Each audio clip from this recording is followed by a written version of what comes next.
Okay, Neil, yet again, we are still here after the end of the world, and the blood red, blue, purple, green moons, or whatever they were called, they're up, they were beautiful, lots of photographs, a lot of computer wallpaper came out of that experience, but nothing ended, so we can live to do another show. I was sweating. I was wondering if we'd have to do this show or not. In fact, I was wondering whether to bother prepping for it, but we're here anyway. Yeah, but there is another one coming up, so we got to be careful. Let's just go through some interesting things that happened during the week. We had a lot of interesting trailers come out for some new films, which we're getting excited about. And the Super Bowl, that happened in the States. And what usually happens in the Super Bowl is as you get film trailers. We had the Han Solo trailer. We had the Age of Ultron, not Age of Ultron. What's the current one? Infinity Wars. Infinity Wars, yes, that came out. But we also had a unexpected Scientology advert. Or I didn't see much of it, but apparently it was very short and it just ended with, "Are you curious? We thought so." Yeah, they're trying to get people to look into Scientology. I guess we can save people some work here, because if you want to look into Scientology, it's a cult. Yeah. It wants your money. It's based on a nonsense science fiction. Read any number of books by people who have left the cult or were driven out of it, I should say, after their lives are virtually ruined by it. Or watch the Leah Remini series, Scientology in the Aftermath. I mean, I believe you've got an interview with someone from that show. Yes, Chris Shelton, he was on the Leah Remini show, and he does a great podcast as well about his experiences in that, about critical thinking in general. Maybe put that link in the description so people can see his experience, because he was actually quite high up in Scientology. He was, yes, and he was there virtually born into it. I think he was properly in it since the age of 15. But yeah, I would not recommend Scientology. I've had some encounters with them myself, and I no matter how bright and shiny it looks on the outside, it's going to destroy you. So just please stay away from that. Also, speaking of the Super Bowl, something that was supposed to happen during the Super Bowl didn't happen. That was our friend Mad Mike Hughes, otherwise known as Rocket Man, or who we call Rocket Man. He had technical difficulties. I know, I was so looking forward to this. He was going to be taking off and proving whether the Earth was flat or a sphere. And on Saturday, yeah. And then all of a sudden he just went very quiet. Couldn't find any news about it whatsoever. And we did speculate whether he had raptured. He might have been raptured, but from what we could dig up, apparently there was a seal problem that may have prevented it from launching. Apparently it was a steam-powered rocket, which is kind of cool actually, but I worry for his safety. I'm not sure how that works, but there you go. And he was going to go, what was it, 3 miles up, which is about half the height you need really to tell if there's a curvature of the Earth or not, because he's trying to prove that the world is flat, which is what he'll be able to see the curvature, but it won't be as pronounced, so therefore he'll come back and say, yeah, I told you it wasn't. But long haul airlines go about twice that height, and you have to look out the window and you have to concentrate a bit. I mean, you can see the curvature for sure, but at half that height it's gonna not quite so pronounced. So why doesn't he just book one of those long haul flights and be much cheaper than all the money he's already spent? I wonder if it's about something else rather than trying to prove. Yeah, something to do with publicity and lots of views, and yeah, okay. Yeah. But watch this space, because he's not finished yet, as far as we know. After looking into it, it was really interesting to hear him say he doesn't believe in science. Oh yeah. He understands things to do with formulas for nozzles and things like that, but otherwise, he says science is basically science fiction. So science had nothing to do with finding out the equations about thrust and that sort of stuff, and pressure and how you... Obviously, he didn't use it at all, which is very worrying. So I hope there's a very big net under him. I hope so too. And I think, Neil, what Mad Mike could have benefited from is perhaps a better education. And speaking of which, that seems to be the theme of today's show, because the articles we've been looking at have largely to do with education. In this first one, which comes from Sky.com, religious belief is being used to actively pervert young minds, according to Ofsted. Now, Ofsted, that's the Office of Standards in Education, and that's a department in the UK government. Now, the chief schools inspector is warning that some individuals want to narrow students' horizons under the pretext of religious belief. The Chief Schools Inspector Amanda Spielman says inspectors are increasingly coming across those who want to actively pervert the purpose of education. Now, we're not too surprised by this, Neil, because in this country there are still, unfortunately, the so-called faith schools. Yeah, and the government are fans of them, and what is great is that Ofsted are speaking up about this, because the government are keeping very quiet and not doing their job. So good on Ofsted, brave of them to step up and say this, a needed saying. They're getting the backing from the humanists and the secular society, which is good too. But yeah, let's look into a little bit more about what she says. Okay. While insisting that many faith schools are good at promoting tolerance, she said there was a difference between respect for others and privileging all belief above criticism. So, according to Ms. Spielman, under the pretext of religious belief, they use education institutions, legal and illegal, to narrow young people's horizons, to isolate and segregate, and in the worst cases, to indoctrinate impressionable minds with extremist ideology. And we see that in faith schools, and there's Jewish schools, Muslim schools, of course. Yeah. Not in every case, but there have been definite examples of... And Catholic schools. And yes. Yeah. And our imperious leader is in favour of these damn things, isn't she? Yes, and they've been getting away with this for a long time, and it's illegal in the UK to teach some of these things that they're doing, and some of these schools are illegal and shouldn't even exist. But they're getting away with it. They're completely getting away with it. I mean, very, very rarely do you hear about one of them being shut down. I mean, there are cases of Jewish girls leaving school with no education whatsoever, not ever been allowed to mix with anyone from the other sex their whole lives. There's Jewish boys can do nothing but read the Torah, and it's just, there's kids coming out of schools, Jehovah's Witnesses, completely unprepared for life, and their only prospect is doing something like window cleaning. Oh yeah, and isn't it a case? It's worse in many ways for the girls, because they are basically seen as, you know, little wives in the making. Yes. And they may learn a bit of sewing or whatever, and then they are expected to marry one of the boys who will get some sort of education, but certainly not the best kind of education. Yeah, and as always, it's always the fundamentalists in any religions that sort of try the hardest to grab the schools and start running the schools. Are they regulated? They are, but they Ofsted only visit every couple of years. So if someone with fundamental beliefs manages to get into the board of the school in that time and start pushing people in the right direction, well, wrong direction as far as we're concerned, but as far as they're concerned, they get the community to then put pressure on the school to work a certain way. A good example is in East London at the moment, where there's been a school teacher, a head teacher called Nina Law, who had banned pupils from wearing the hijab. Oh yeah. And this is just about equality, that's all. Just having, they're very young children, and just having them all equal, just being children, taught as children. But there was a lot of pressure put on, and there was a petition, and she was basically forced by pressure to reverse that decision. And Ofsted have actually stood up for her. Yeah. So their quote, Ofsted's quote on this was, "Schools must not allow pressure from certain elements of school communities to dictate school policy, nor should we allow vocal parental minorities to pressure other parents and children to act or dress against their wishes. Giving way to the loudest voices is the opposite of tolerance." Now that's a good sign, isn't it? Because that is a great sign, and I love that line. Yeah, giving away to the loudest voices is the opposite to tolerance. Absolutely. Because up to now it's been kind of, let's handle these faith schools with kid gloves, and we don't want to upset them, we don't want them to go off on one. But now they're kind of saying, not enough is enough, but they're saying, look, we've got to put some sort of... Well, there's dangers, basically. If you don't apply the rules and the law, you can very slowly slip away from where you should be as a society, and that is being tolerant of everyone. And these are schools for young people, impressionable, who should just be mixing together and learning to get on. But any form of segregation is going to be harmful to them. Yeah, it creates the us and them. It keeps them in a bubble, which is exactly what the group wants, which is not good for society, not good for the individual either. Absolutely. And as we said, it's often about making sure girls have less rights than boys, unfortunately. Because most of these religions are patriarchal in structure. Yes, unfortunately.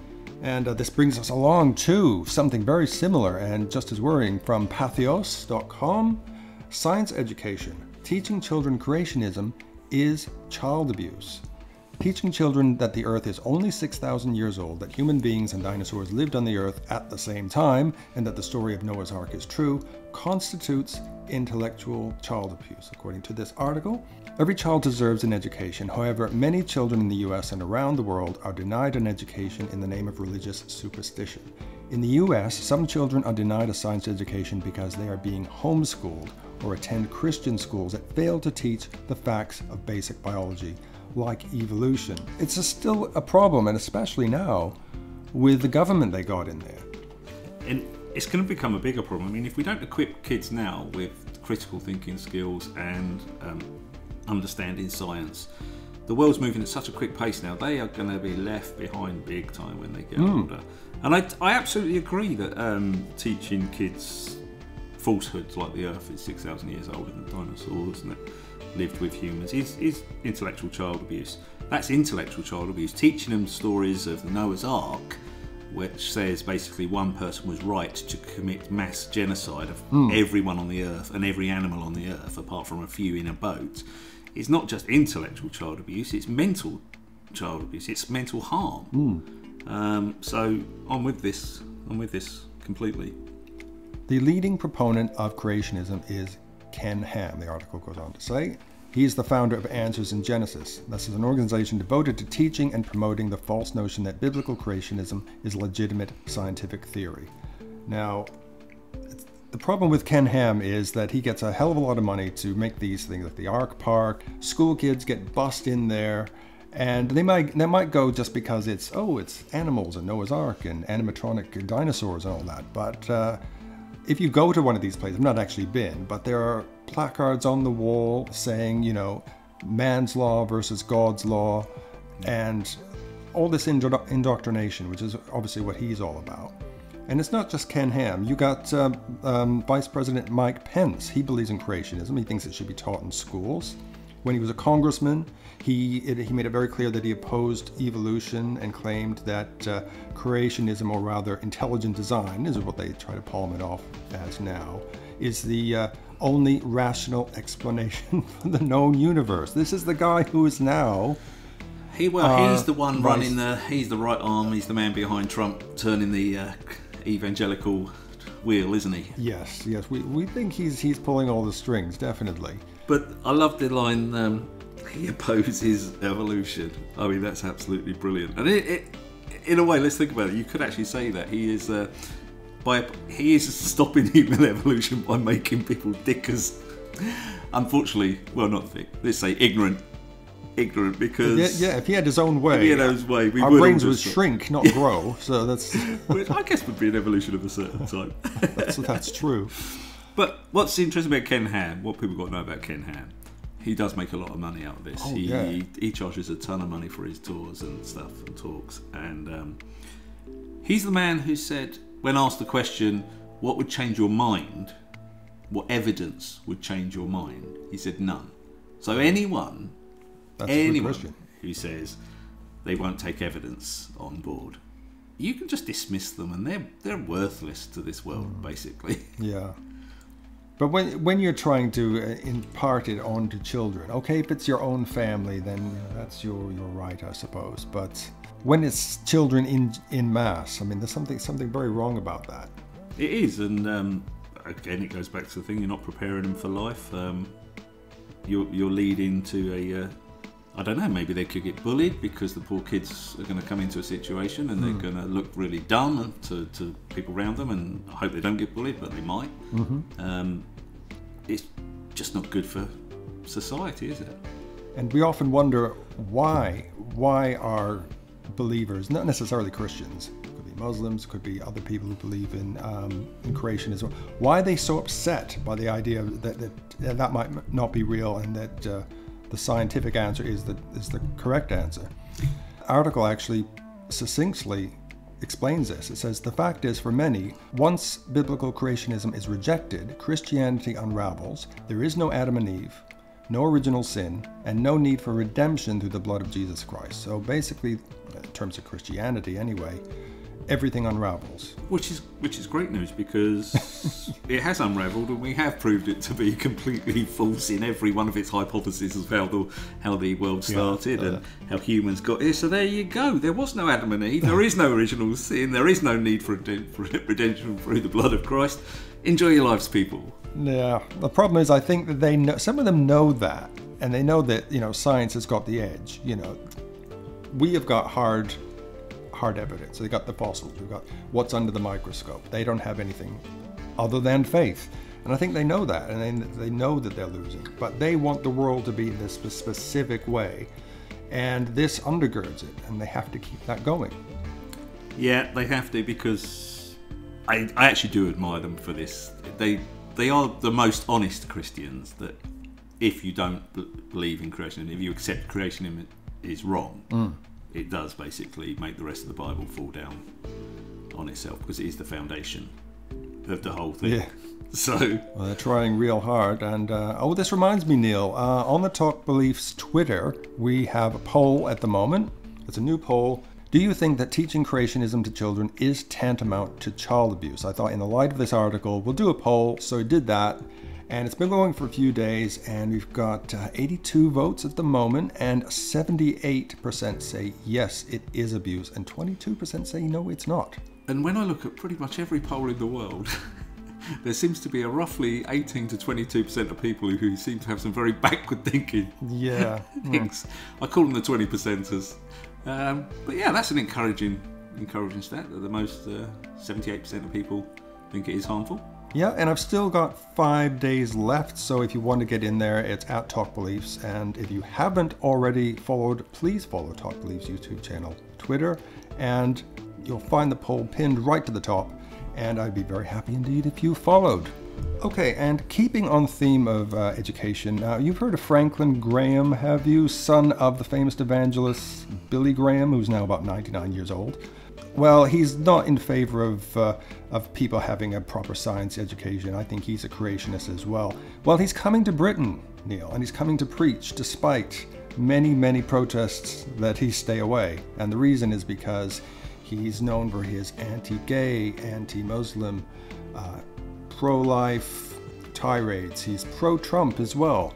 And I don't know if you heard, but on Premier Christian Radio, which is one of the UK's big Christian radio stations, they have a program called The Profile, and Franklin Graham was interviewed on there just a couple of days ago. And the presenter asked him, you know, how can you possibly be a fan of Trump? How can you possibly support this guy? And Franklin Graham had a very interesting answer, so we're going to listen to that now. Christians, for the most part, I shouldn't say all Christians for the most part, don't understand the levels of support from Christians in the US for your president, Donald Trump. Mm-hmm. We get that people will vote Democrat, people will vote Republican, but how can somebody vote in support for Donald Trump, a man who has said a number of things that would go against what the Bible says on various different issues? You've been a vocal supporter of the president. Just tell us why you wanted to get behind him. Well, first of all, I didn't get behind him. I didn't endorse him. I didn't endorse Hillary Clinton. But after the election is now over, and I'm going to get behind the president and try to help him. If he succeeds, then it will be good for all Americans. But I did not go out and campaign or endorse the man. And there's a lot of things that I disagree with. I disagree with the lifestyle that he has lived in his past, the multiple marriages and casinos and all of those things. I do not support and don't condone in any way. But he's the president. The majority of the American people wanted him for president, and he won. And it surprised a lot of people. They didn't expect him to win. But Hillary Clinton is not an angel. There's a lot of baggage in that woman's life and in her husband, and so they've got a lot of things to answer for as well. But Donald Trump is a man who is not a politician. He ran, and he won. So I believe, if anything, I believe God probably put him there. All right, Neil. So there you go. Trump was sent by God. And they all think that, don't they? Yeah. Seriously. He didn't like him initially. He doesn't like his lifestyle and that, but sent by God. Or is it that just... He does like him. He does like him. Or is he just lying through his teeth and he loves him? Yeah. God always does exactly what you actually approve of. You know, I always find that's the way. It's funny, isn't it? Yeah. And Franklin Graham's going to do pretty well out of the tax cuts that Trump sported. Yeah, no doubt. I don't know. I would presume that deep down he knows that Trump is as far away from a Christian as you can possibly get. But he's a useful tool to implement what he wants implemented. He's ticking off everything on the evangelical wish list, and so fine. It doesn't matter. They could have had Ozzy Osbourne as president. Yeah, I think so. As long as he said, oh yeah, okay, right, yeah, pro-life and yeah, whatever. You know, that he would have their back. And this is leading to white supremacists targeting college campuses more than ever. Yeah, have you heard about this? This is from CNN. White supremacists targeting colleges, campuses. White supremacist groups have been flocking to college campuses at an increasing rate, spreading propaganda and hoping to lure new followers. Now, this has been said by the Anti-Defamation League. Since September 2016, the ADL Center on Extremism has tracked 346 instances in which leaflets, stickers, posters, and banners have appeared on more than 200 campuses across the country, according to the data released on Thursday. The number of times the propaganda was recorded at schools in the fall semester of 2016, 41, more than tripled in the same time period a year later, to 147. Wow. Yeah, it all ties in with the evangelical right and with the aforementioned, yeah. Yeah, unfortunately, I wish it didn't. I don't know how they can tie themselves into these extreme right. Well, some would say Nazis. Well, Trump is giving them the green light to behave this way. You know, it's okay. I'm doing it. Yeah, but the thing is, what they need to do, that's the reason they have to get in schools and the reason they have to get in colleges early is because the more educated someone gets, it's proven that the more liberal-minded they're supposed to be. So they are the enemies of extremists, colleges and universities. And so get them before they get too liberal, in other words. Yeah, exactly. Yeah. Because not to say everyone will become liberal, obviously, but the majority of people, the higher educated they get, the more likely they are to become liberal because they just learn how to think about stuff more. They learn critical thinking skills more, and they've got to try to get them before their brains are sort of like, no, you're talking nonsense here, mate. Yeah. And quite often, I know when I was in college, it was a case of who am I going to ally myself with? It could be like a band that's popular, but you do see people sort of breaking off into sects and that kind of thing, and finding an identity for themselves, which tends to happen in college and university. Yeah, and what you will get some very highly educated people actually trying to use this just to garner popularity themselves. You see quite often the people at the top of these are very highly educated, but their followers not so much, put it that way, and they're manipulating them to do their bidding. So I hope the college is are having robust free speech. Not a fan of closing down free speech because I don't think that helps anyone. I think that actually helps the extremists because it makes people think, well, why are we shutting them down? What, maybe they've got a point. So let's let them speak. Let's let them say their stuff, but let's debunk it thoroughly. So yeah, freedom of speech, all good. Let's debunk that freedom of speech, but do not mistake hate speech and incitement as freedom of speech. That's when we need to bring the law in and get involved in there. So there's a fine line. America actually, the lines, they're allowed to push it a lot further they are in the UK. It's a lot easier to close down actual hate speech and incitement in the UK. But yeah, let's have those arguments because they're on the losing side of history here. Unfortunately, though, in the USA, things are running a little bit more rampant. There's a group run by Nathan D'Amico. Now, he has targeted over 40 colleges across the country. He belongs to an alt-right group. And he told CNN that prior to 1965, America was a white country, a country for European people, and we are now being replaced in our own country.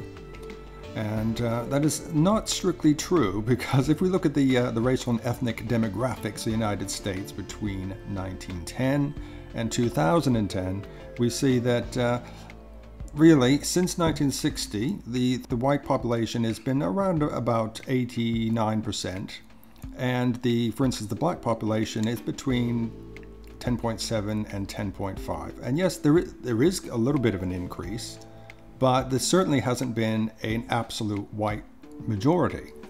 I mean, this is just a nonsense argument anyway. I mean, we live in a multicultural world, a globalized world. People travel around. We only went there because of, the Europeans went there because of troubles in their own country, and if you just want to spread this agenda, you're pretty much ignoring the fact that there was no white people there at all at one stage. And if we look in everybody's DNA, what are we going to find? Oh, don't upset them. We all come from Africa, people. Everybody comes from Africa, in the DNA sense of the word.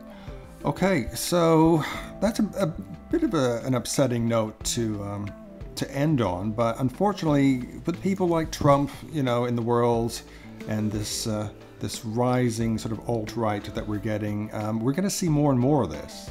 Yeah, and I feel free to remind them that race doesn't exist. We've proved now through science there's no such thing as race. It's just a drift in pigment DNA, and also that yes, it's adaptation. And we're all from Africa. And then if they want to carry on their white nonsense, let's just put them to bed, really, I guess, with arguments that go against it. You know what we really need is a great big old alien invasion. Right? And then every human being on Earth will band together as one. Well, even Reagan said something like that, didn't he? He said, I often wondered what would happen if we're under threat from beings from another world, how our differences would vanish. And I think that's true. But as soon as the aliens vanish, we'd probably get back to knocking shit out of each other again. Well, it's interesting that the heroes of some of these extreme right people, like Reagan, were very much against race. They made some very, very strong speeches against racism, and they seem to forget that. All I can say is I think the world is it's a fantastic place, and I think I have a lot of hope for human beings. Indeed. It's just a blip, as we keep saying. It's just a blip. Okay, I'll meet you back here next week, and who knows what interesting things we're going to find to talk about. See you next week.